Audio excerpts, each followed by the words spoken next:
Bonjour, nous allons continuer sur notre thème, quelques défis sur la solitude. Hier, on a vu 3 formes de solitude et aussi on a vu quelques conseils afin que nous puissions surmonter ce sentiment de solitude.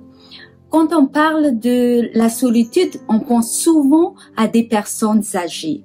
Donc pour aujourd'hui, nous allons parler de cela. C'est vrai qu'il y a beaucoup de personnes âgées qui vivent maintenant seules. C'est vrai qu'il y a beaucoup de personnes âgées qui vivent maintenant seules. Par exemple, par rapport à mes parents, moi comme mon frère, on a dit quitter le pays pour suivre notre chemin, pour être avec notre famille. Les parents sont loin de nous. Ça a été la plus dure séparation que j'ai fait jusqu'ici parce que le même année, mon frère a quitté le pays pour faire sa vie avec sa femme, sa famille. Et au milieu d'année, j'ai fait la même chose. J'ai quitté les pays pour suivre ma famille qui est mon époux.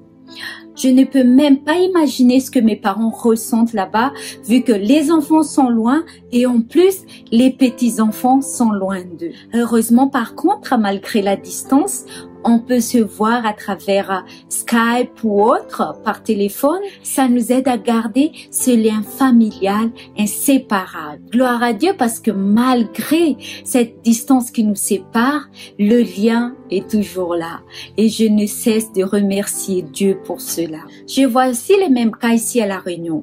Parce que par rapport aux études professionnelles, des fois les jeunes sont obligés de quitter le pays pour aller en métropole ou ailleurs pour pouvoir se former et avancer dans leur vie professionnelle.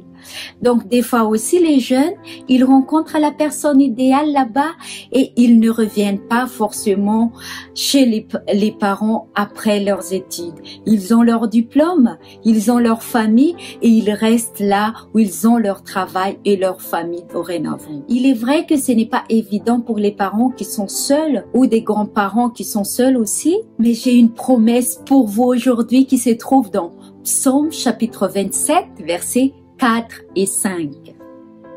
Je demande à l'Éternel une chose que je désire ardemment. Je voudrais habiter toute ma vie dans la maison de l'Éternel pour contempler la magnificence de l'Éternel et pour admirer son temple, car il me protégera dans son tabernacle au jour du malheur, il me cachera sous l'abri de sa tente et il me lèvera sur un rocher. Et oui, chers parents, et oui, chers grands-parents, même si aujourd'hui vous êtes seuls, vous devez vous rappeler de cette promesse de Dieu que vous êtes sous l'aile de l'Éternel. L'Éternel est là pour prendre soin de vous et pour être à vos côtés.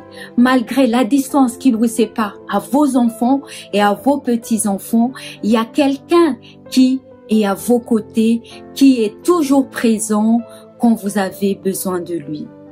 Et il est là à votre portée.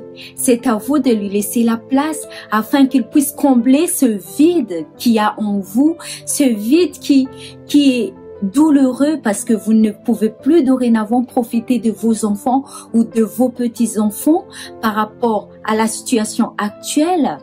Donc, que Dieu vous encourage chaque jour, que Dieu vous console dans ses bras d'amour et que Dieu ne cesse de vous bénir et de vous accorder encore plusieurs années pour que vous puissiez voir la gloire de Dieu et admirer ses bénédictions dans votre vie tous les jours. Pour les 3 dernières vidéos de cette semaine, il y a aussi des différentes personnes qui peuvent avoir ce sentiment de solitude.